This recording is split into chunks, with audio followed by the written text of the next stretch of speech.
stunning report shows a government agency that lost track of thousands of migrant teens and children who came across the border alone also cost Americans billions of dollars. Joining us this morning with the details, the CEO and founder of OpenTheBooks.com, Adam Andrzejewski. Good morning to you, Adam. Welcome to the National Desk again. Good morning, Jan.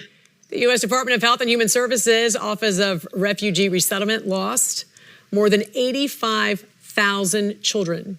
And it's cost U.S. taxpayers more than $13 billion this past decade, according to your report. So give us a recap of your investigation, if you can.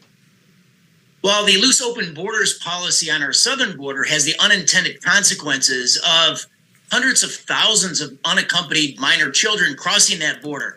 Jan, over the course of the last 4 years, according to the department's numbers, there's been 340,000 of these unaccompanied children. That's a stunning number, equivalent to the population of Honolulu, Hawaii. And look, there's been credible allegations, for example, in the New York Times, of child labor laws being violated, that the children are being trafficked. And sure enough, there's been congressional whistleblower testimony that these children are being trafficked, and that and leadership in this program didn't have very good answers. So think about this. We've got massive taxpayer costs. We've got 85,000 children being lost. We've got leadership without answers. We have a lack of accountability and transparency within the federal agency itself, and a massive human child trafficking problem at this agency. And then there's this also massive increase in spending as well at the Office of Refugee Resettlement. In fact, they saw this budget increase from $33 million in 2021 to an astounding $404 million in 2022. Is there an explanation for this drastic jump? Well, we didn't get a peace dividend as we were promised when we left Afghanistan in the hasty withdrawal. We were giving foreign aid to Afghanistan of about $3 billion a year. And the latest congressional disclosures show that we're resettling Afghan refugees, our allies, to the tune of about $3 billion per year. When you break down costs in this single program where you identified a 12-time jump up to $400 million, this is the program that provides the soft social safety net for the refugees, for instance, housing or education or a job or medical. And so the costs have jumped pretty significantly. Not only do you have Afghanistan refugees, but you also have Ukraine refugees and a massive number, 250,000 last year, of Haitian refugees coming through this program. So the costs to the U.S. taxpayers are spiking. What did your auditors find out about the compensation of top paid executives and also the conflicts of interest? Well, the head of this program, the Office of Refugee Resettlement, Robin Dunn Marcos, she is her immediate past employer is the #1 grant recipient in the program that we're talking about, the Refugee and Entrant Grant Assistance Program. So the organization that she spent 23 years at, she now heads up the federal agency that's in charge of doling out the grant money to her previous employer. Now, we reached out to her and the agency for comment, and they did respond. They said that there's a federal ethics policy in place. Trust us, we have firewalls. She recuses herself from any decision involving her former employer. But obviously, how can you be the director of the agency where your #1 grant recipient is your former employer for 23 years? This needs a lot more investigation. And what a tremendous burden on American taxpayers for an agency clearly showing troubling signs. How do we hold these agencies accountable, Adam? Well, Congress does need to crack down and do more in this area. This is a tremendous burden to taxpayers. So you have, these 85,000 lost children in the unaccompanied minors system. You've got exploding costs to taxpayers. You've got conflicts of interest with the director of the Office of Refugee Resettlement. This is just a cornucopia of problems that Congress needs to get involved in. Founder of OpenTheBooks.com, Adam Andrzejewski, always great talking to you. Hope you have a great weekend. Senators on the Senate Health, Education, Labor, and Pensions Committee hosted a roundtable to discuss the exploitation of unaccompanied migrant children coming to the United States due to the Biden administration's border crisis. Well, testimony at the roundtable revealed that tens of thousands of children are now unaccounted for in what whistleblowers have called government-sponsored, taxpayer-funded child trafficking. Yes, you heard me right. Joining me now to discuss this is one of those whistleblowers, Tara Rodas. She worked for the Department of Health and Human Services and testified before the committee. Tara, welcome to Washington Watch.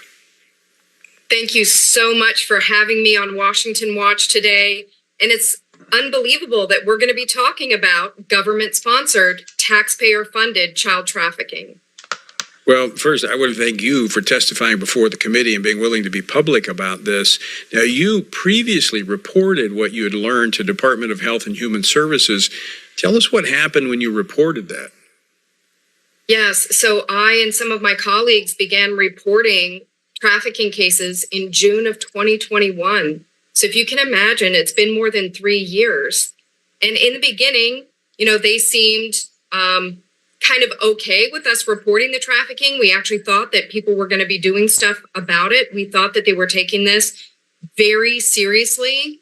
But then sadly, when we found the worst case, which was known MS-13 gang affiliate sponsoring 2 children simultaneously, unfortunately, that led me to being swiftly retaliated against and walked off the site and had my badge taken. It's what we call being perp walked. It's to scare you and to scare everyone around you from ever coming forward to speak the truth.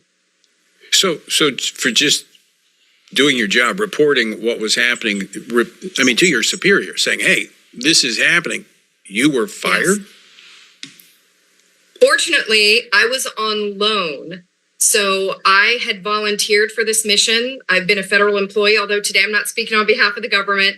I've been a federal employee for more than 20 years, and HHS knew they had a crisis on their hands at the beginning of 2021, and they made a call to all federal employees and all agencies to give their employees for a detail, so kind of on loan. Right. So fortunately, when they walked me off the site and took my badge, they were hoping that my agency would fire me, but my agency absolutely stands up for people who tell the truth, and they swiftly, took control of the situation. They offered actually to send armed agents to escort me from Washington, D.C., or from California back to Washington, D.C. So Wow. My husband was already there, and I didn't need the escort, but it was nice to know that my agency was standing for the truth. That is encouraging to know that there remain those within our government that want to do what is right. Explain a little bit, share with our viewers and listeners what you saw. And I know this is not just one incident, but you began to see these patterns. Share that with us. Yes. So what's happening is people believe that this program is a humanitarian program. And that's what I believed. And that's why I raised my hand and said, send me. I will go help these children. So everybody believes that this is a family reunification plan. That's what they say. And that's what I thought. But what's really happening is that criminal networks that are operating here in the United States, and we saw this in multiple cases, the children are being lured by people here who are part of these networks. They are in debt bondage for the journey. So smugglers are bringing them to the border, and then our fine Border Patrol agents are turning them over to HHS, and we are then sending them to a random person here in the United States that the child gave as their U.S. point of contact to Border Patrol. So you can imagine how easily a system like that is exploited. You have a person Right. here recruiting people.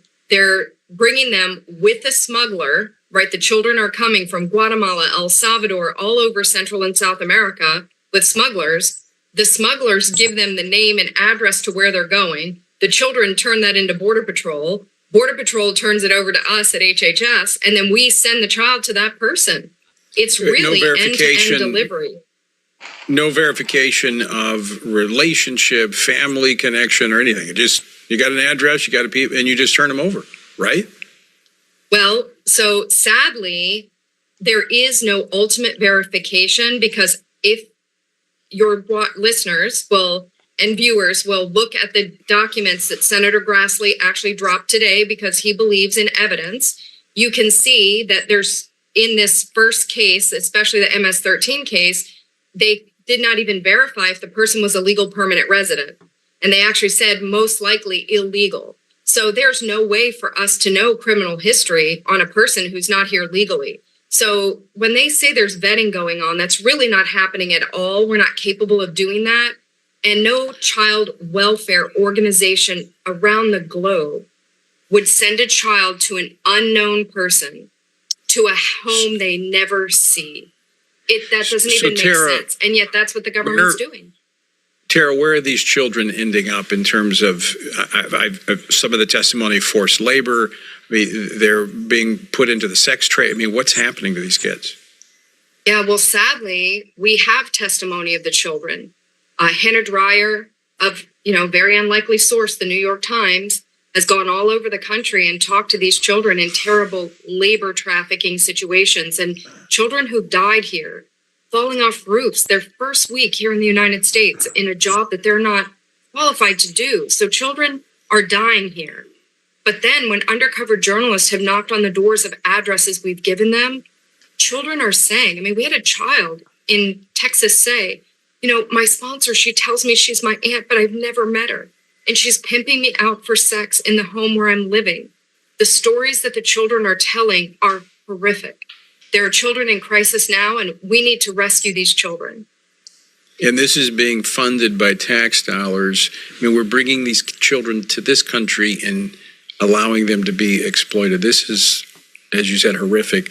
Tara, we're out of time. I want to, again, thank you for being public on this, and thank you for coming on Washington Watch today.